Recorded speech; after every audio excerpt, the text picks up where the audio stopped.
Hi, and we're back for a post-mortem. Season's over. Back with touchdown. Not for everybody, of course. I understand. Apparently, there are a few teams still playing. I'm not sure who it is, or I don't particularly care about it, but apparently there are still some more teams playing in the season. It's Touchdown. I'm your host, Joel Turpin. With me is both co-hosts this week again, David Asselin, Martin Marhold. The playoffs have brought everybody out of the woodwork. Everybody wants to opine and whine and whatever. We just wanted to see you talking about Kansas City Chiefs. They just want to see me talking about the Kansas City appointments to be here today. Exactly. So I guess that's what we'll lead off with. We'll talk about last week's games real quick. No need to spend much time talking about them. You're the expert here. Nothing exciting happened. Indianapolis, Kansas City, I believe was the most total yardage, in a playoff game in history. That I didn't know. I think it was. Luck had 443 yards passing, and I don't think Smith was far behind him. For me, this game was more of an injury nightmare than anything else. I mean, yes, I was upset about the Chiefs losing, especially when they got such a big lead, but...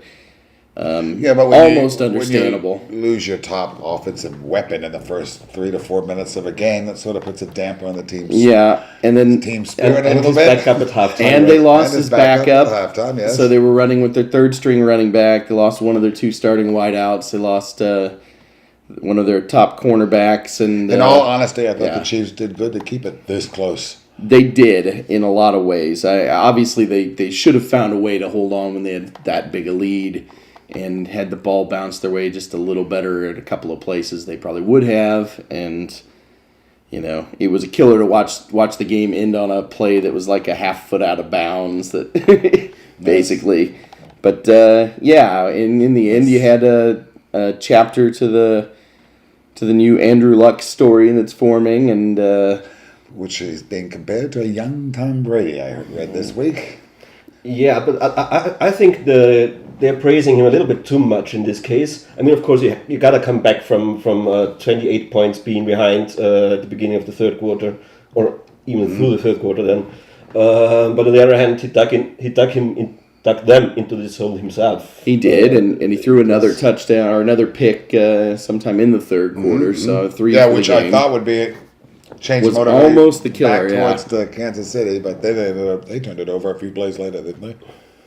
Yeah, their only turnover of the game came not long after that. And that I think turned it back around. That and that weird play at the goal line where the fumble bounced right to him and he dove in. That was that was pure luck. That was luck by luck. Nothing to do with Andrew himself. It just had to do with luck.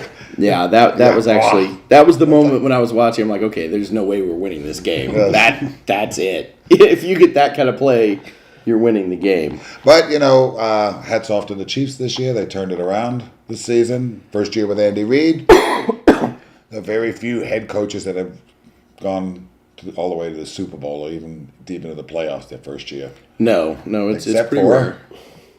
Belichick. Herbert. Except for Belichick. And your coach. Yeah, Mr. Harbour, I said. Yes. The only two. Other than that, but, Chiefs will come back next year.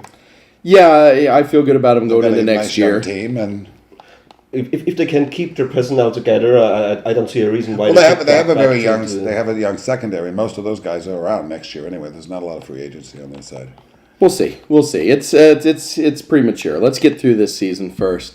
Indianapolis moves on. Meanwhile, we had a kind of a strange game in many ways with New Orleans and Philadelphia. Everybody was expecting a shootout coming into that game, and kind of ended that way. But for the first 3/5 of it or so, it was a defensive struggle. I think it was a long time before we even had a field goal in the game. New Orleans finally put one up, and it was a defensive strange thing. If they had changed uniforms with the other two teams that we saw before, nobody would have noticed, I guess. Exactly. Because first we expected kind of a defensive game, maybe some special teams in it, but that's it. And what we saw was an offensive shootout, and then for the second game, everybody was expecting a shootout, and what we saw was a defense game most of the game. Yep. Saints in the end, the Saints won it in the trenches towards the end of the game. Yes, yes, and I mean they grounded out. They didn't let the whole road playoff monkey get on them. I think they used that as motivation, and they don't have a very good record on the road. No, that's their first win on the road in the playoffs ever in team history. So no, that wasn't very good. That's what I call it. Not so. It's an amazing fact, actually. Yeah, it actually is. I mean, in some ways, it's not considering just how bad they were for how long. Yeah, but we used to call them the Ants. Yeah, and the fact that their one real playoff run came, in a home run and basically. But that's it's pretty crazy. And then also in this game, for me, just my opinion maybe, but I think that the Eagles looked much better than the Saints did for a long time in the game. So it was a low-scoring game, but it felt like that if somebody steps up in this game, then it would be the Eagles. Yeah. And it kind of ran the other way around. And also when they were already in the lead, it didn't feel like they were in the lead for me. I thought, well, this is an Eagles game for me. And I thought so. I had the same thought. Then about into the fourth quarter, then you could see it go. Well, then you at some point, that's why when I said I think the Saints won it in the trenches, they just start. One side would tire out before the other one, and I just think the Saints won it there on the front line. Yeah, because then you give Breeze an extra half a second, he's going to burn you every time. This is true.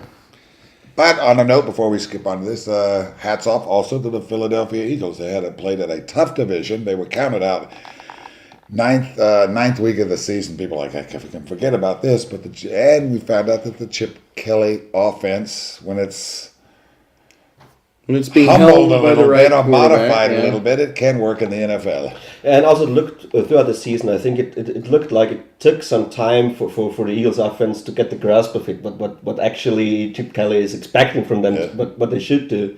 Because in the beginning it was spectacular, like 1 or 2 games, probably because defenses were adapting to it. Then at some point defenses had adapted to it, then it was really back to earth, let's just say. And till the end of the season, it looked much better than it did in the beginning, and proved all people around that said this won't work in the NFL. At least this season it did. Yes, it did. So. Okay. Sunday, we had San Diego with the big upset of the weekend, knocking out Cincinnati in pretty convincing fashion. I tell you, San Diego, probably next to the 49ers, or even you can even put Carolina in this category, seem to be the hottest team, the most confident team playing football right now. They can go into Denver, they go into Cincinnati. Dalton, if you look at Dalton's numbers, he had a good game. Dalton did not lose this game, really. Cincinnati lost this game. It was a team effort, but San Diego... He didn't win it either. Yeah, San Diego just came in there on fire, and the defense was... It surprised me a bit. Because if you had seen the last game of the regular Cincinnati season, to win this game. We did. If you'd seen the last game of the regular season by the Chargers when they were close to losing to the Chiefs, second or third team, I mean they pulled basically everyone. And still they had real troubles to win this one. So I was expecting, okay, this is San Diego again. So they might not be as strong as they looked like in week 14, 15 around that. But they proved me wrong. And, because Cincinnati has played tough at home I think they're undefeated at home, Cincinnati, this year. Yes. And they played tough at home all year long. And they convincingly won the games. New England, et cetera, et cetera, et cetera. And I think that was the shock of the week. Definitely. And, I mean, at some point, I think San Diego, they looked on the sideline, they realized North Turner isn't here anymore, so we can go ahead and win a game. That's okay. We can do what we want. Yeah, it's kind of liberating, I'm sure. So anyway, that's going to provide for an interesting matchup, which we'll talk about here in a moment. But first, we got one more game. Somebody beat the Packers. Who was it? The 49ers. The 49ers. That was it. Kaepernick. Yes. 49. That was old school football play. That was an old school. Lambeau Field gutted out. Did they have a name for that yet? I mean, they had the Ice Bowl and they had the frozen turf bowl or whatever. Bowl, something like this. What's the name for this one? Have they? I don't know. Looking at the lawn in Green Bay, it could be the Brown Bowl. Because they still have. Lambeau still has a natural field, natural turf. Yep. And that was dead and brown and frozen. Yeah, but Kaepernick played with you could see him playing I think sleeveless. I think he was trying to make a statement there. And he made a statement. It was really like everybody came there and said, well, Niners, cold weather, let's see if they can do it. But actually, I think it helped the Niners more than it was bad for them, because they can rely much better on their run game And defense, and if suited it's for so them. cold, every quarterback tells you that it's very hard to throw the ball when your hands are cold, and the ball gets harder and also a little bit slippery maybe. So I think it helped the Niners more than the Packers, who are actually Green Bay's used to playing in this weather. So maybe they took it for granted that San Francisco might come in a little soft. But Maybe, but no, I mean, that's actually the point I was making before at the show last week, was that I thought that it was paradoxically going to help the Niners, because you do assume that coming from their situation that the cold weather is going to hurt them more than the Packers, but when you look at the makeup of their games, it's just not so. It's just it's set up to be the other way. Oh, it's halftime here at Touchdown. We're getting a yellow flag We'll right take now. a timeout now.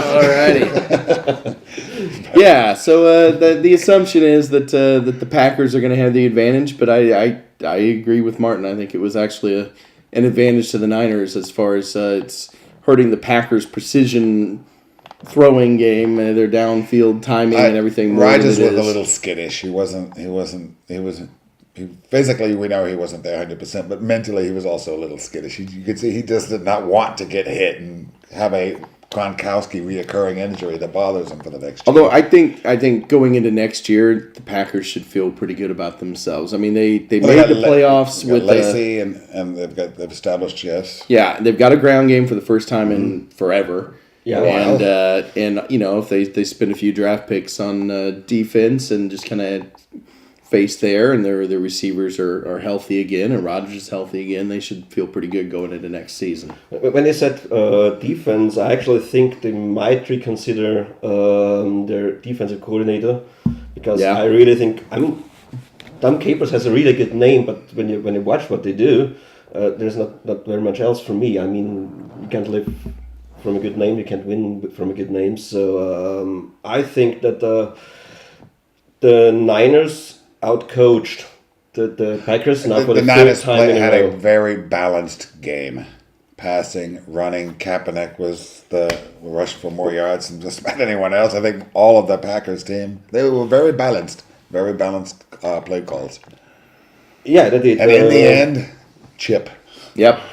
It was just a field goal. And they played it right. They got it and they just let the clock run out. And boom. That was nice to see. It was nice to see a team actually work the clock management well from someone who got to watch his team. With the Niners, I mean, I'm a fan, but I'm not so sure if it's on purpose with them anymore, because they really tend to snap at like 2 seconds, 1 second left on the play clock. So I don't know if they had any choice. Yeah, that's possible. It was nice. In the beginning, I actually thought it wouldn't be so close. The Niners, with the first three drives they pretty much marched through the field without much opposition.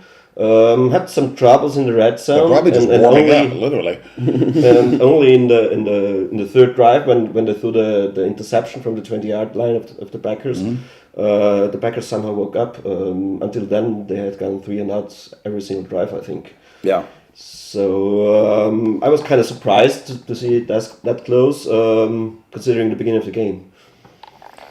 Okay. We'll take just a very short break, and when we come back, we'll discuss these upcoming games for the weekend. There's a couple teams playing that people are interested in, apparently. And your colors today. We'll talk about that in a moment. I thought it was Monday. So. All right. See you guys. See you.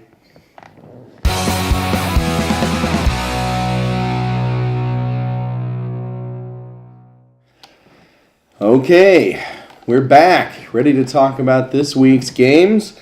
The first one, nobody here actually has a vested rooting interest per se. We got New Orleans at Seattle, a game that was pretty big blowout when the two teams met up during the regular season. Are we looking for a repeat, or do we think it might change up a little bit this time around? Well, first of all, I hate to do it, but you're wrong. I have a vested interest in the first one because sure. I want New Orleans to win because I want to have a home game. Chances more to play important, one more time at Candlestick. More That's true. important, last game at Candlestick Park. Sure. So I'd love the Saints to win it. Realistically, I'm gonna say I don't think they can pull it off. I don't think it's gonna be a devastating loss again, like it was the Monday night game that we saw. A few weeks back. Pretty many people turned off through the game, at least here, because they didn't want to stay stay up really late for this game. I think they'll do better, but I still think that the 12th man in Seattle will be a huge factor. Yeah, I think that's gonna be They didn't find a way to cope with it in the Monday night game, and things haven't changed. This is a different scenario than a regular season game. And we have Drew Brees, veteran, playing a third year quarterback out of Seattle. This was my coincidence. I was trying to tell you there's a lot of we've got 4 very young quarterbacks, and then we've got 4 veterans. You mentioned the name, and every one of them is Hall of Fame material. And it's just kind of these with these next games, you kind of see these changing of the guards coming in slowly. Maybe not boom off once, but you see this changing. A lot of young guys against a lot of older veteran guys. You get 2 young guys against each other, 2 veterans against each other. It's interesting, but I have to side with you. It's a playoff game. You got Drew Brees, but I think in the end, I think the 12th man will take him out of it because Seattle is loud, if not the loudest stadium in the NFL.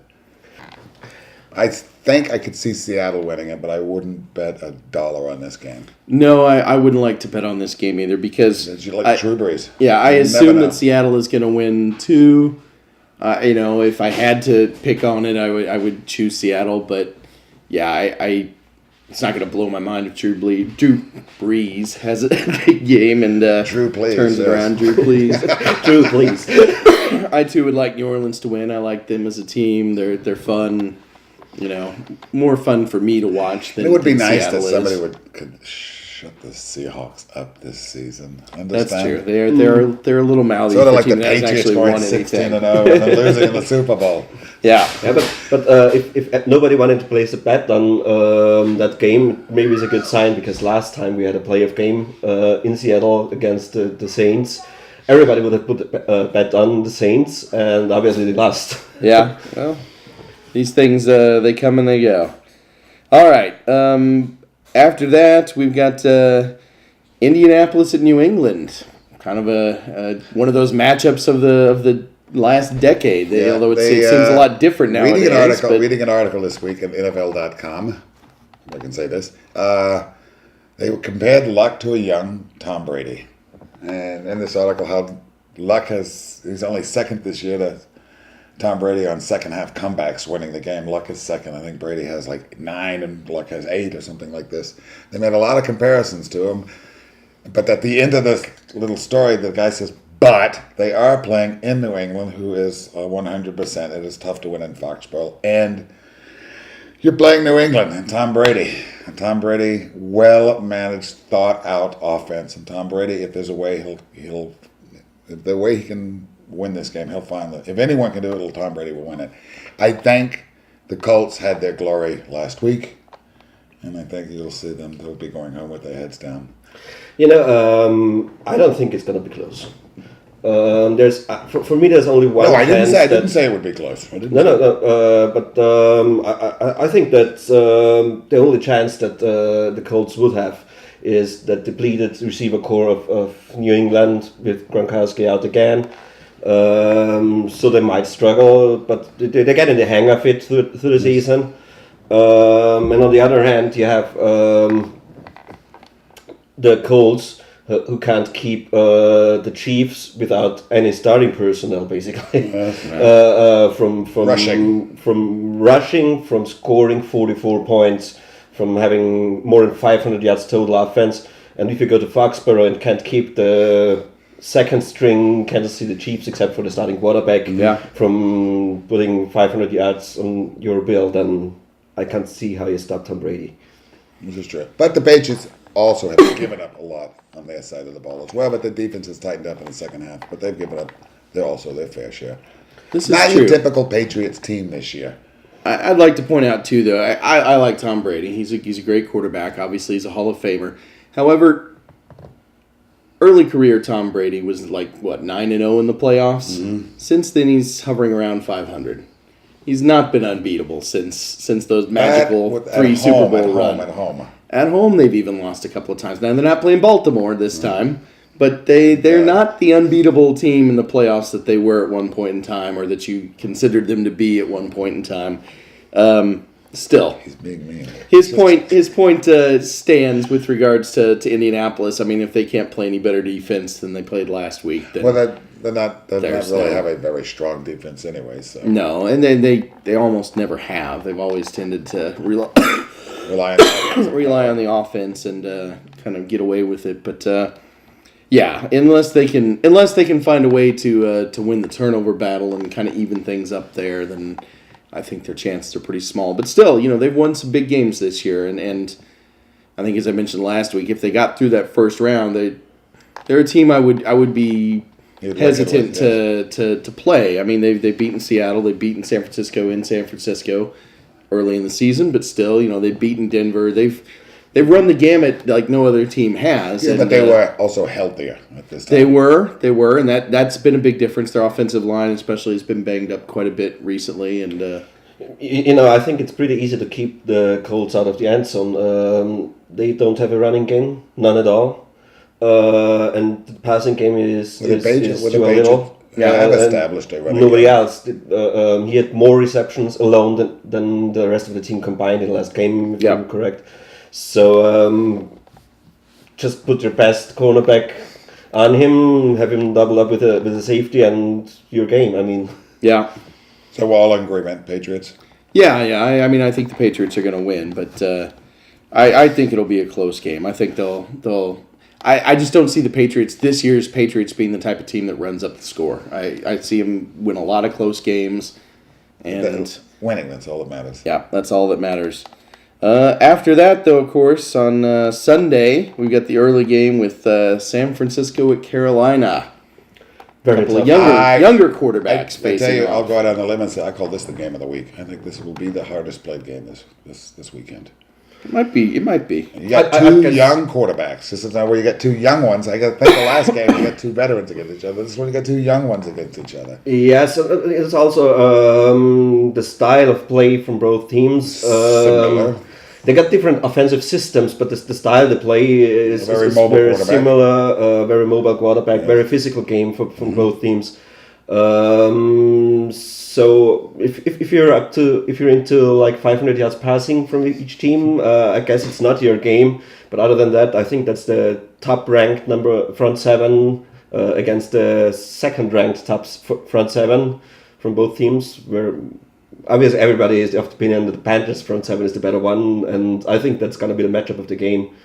They're not going to be in the field at the same time, of course. Right, maybe. The comparative. I think more the matchup is going to go which quarterback is ready to take it to the next step. I mean, we already know Kaepernick can. He has experience into the postseason. He has this. And I think that makes the difference. Yeah, and nothing against Cam. Cam's on his way to be a future Hall of Famer if we keep things up. But I think the edge will go because Kaepernick has been in this position before, and he knows, with away games as well, he knows what he has to do. When Cam might just get a little nervous. It doesn't take much. He can just get a little nervous, make that one mistake, and it can be all the difference in the game. We seem to see every year in a playoff matchup at least one, and these, especially some team that gets through and maybe gets the bye week and gets the home game, but it's their first time doing that, and then this is my fear with the Patriots this week. A more experienced team though coming in is what I'm saying. It's their first time, and then Atlanta a few years ago when they were at home and got the bye and got knocked out in the first round, not last year but 2 years ago. Anyway, it happens pretty regularly, especially in the NFC. It seems like you get a team that's young and hungry. It's not surprising. They get a little higher up than you think, and then first round and out. And And veteran teams and having made a playoff run or two before makes a big difference at this point. So definitely calling for San Francisco. Surprising stat of the year, Colin Kaepernick has won more playoff road games than any other quarterback in 49ers history. Okay. Because they are usually playing at home at the time of Montana and Young. But still, I think he is able to deal with it. They have been to the championship game 2 years ago. They have been in the Super Bowl last year. So it's kind of repeating for them. And as you say, they got more experience in the playoffs. But I like that. I actually hope that I think when you look at last week's game in Green Bay, and they kept their composure till the end of the game, and like you said, clock management, maybe it was intentional or unintentional, but the way it was coached in those last 8 minutes or so of the game, you saw San Francisco says, this is ours, we're going to win it, okay, let's go do it. And they kept their composure playing in Lambeau.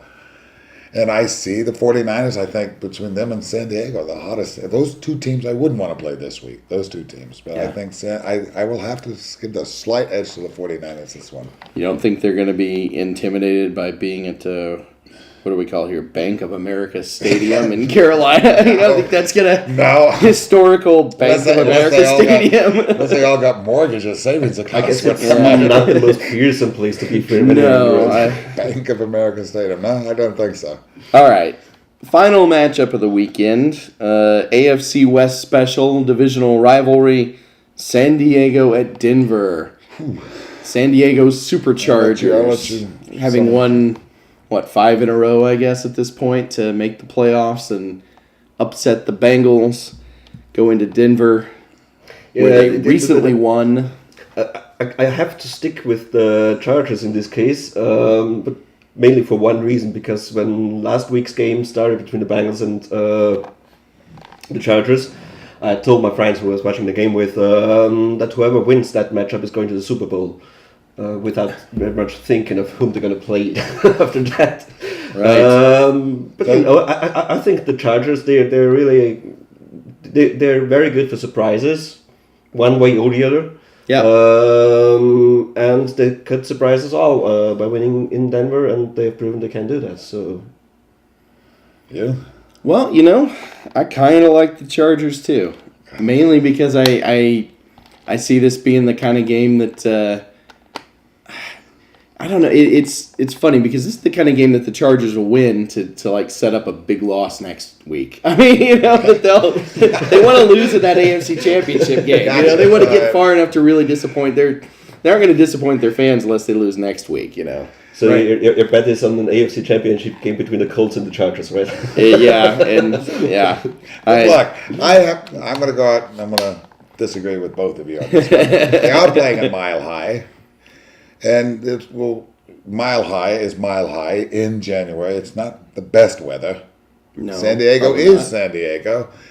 But I got a feeling, Manning's going to pull something out of the hat this week. Manning wants to go to the Super Bowl. I'm only really wishing for this game, like Seattle losing, because I want to see Brady go to Denver and beat Manning just one more time. It would be a heck of a matchup, obviously. I mean, everybody would watch that That's game. the game people want to see. The Patriots at the Broncos and bada. And I'm going out. I just think that it'll be a close game. From San Diego, you're not going to walk over, but I think in the end, it's ball possession, fourth quarter, who's got the momentum?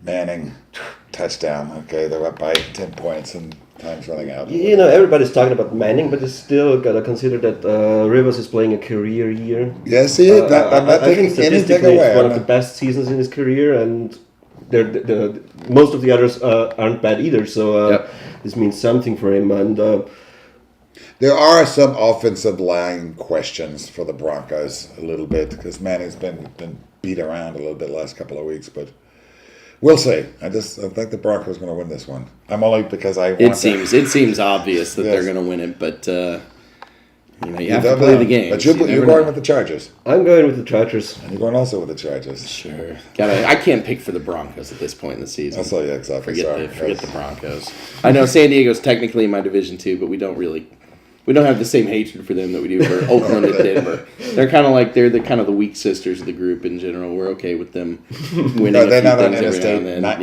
80 or anything like that, are they? Is it Interstate 80 that goes through both of What goes through Kansas? Interstate 70 or Interstate? Well, there's an I-70 that runs I-70, through there. goes right into Colorado. So. Actually, for me, it needs to be the Chargers who go to the Super Bowl, because if the Niners are going there, we get very, very good memories against the Chargers in the Super Bowl. So, well, also against the Broncos. Against Broncos, yes, actually. Those are good ones. Everybody but Baltimore, really. If you face them in the Super Bowl, it's good news. So. Yeah, it should be interesting next week when we talk about this. I think maybe there'll be a surprise or two in the hat. Well, I look forward to it. In the meantime, I think we're ready to wrap things up, though. Thanks for joining us again, and we'll see you next week. Talk about all the games we just discussed and see who was right and who was. Hopefully, I'll be wearing this again. I'm still showing colors. I got to work all the way through. Well, if I'm wearing black again next week, then you'll know. Yeah, the Raiders are not even in the postseason. We'll see you guys later. Bye-bye. Bye-bye. Bye-bye. See you.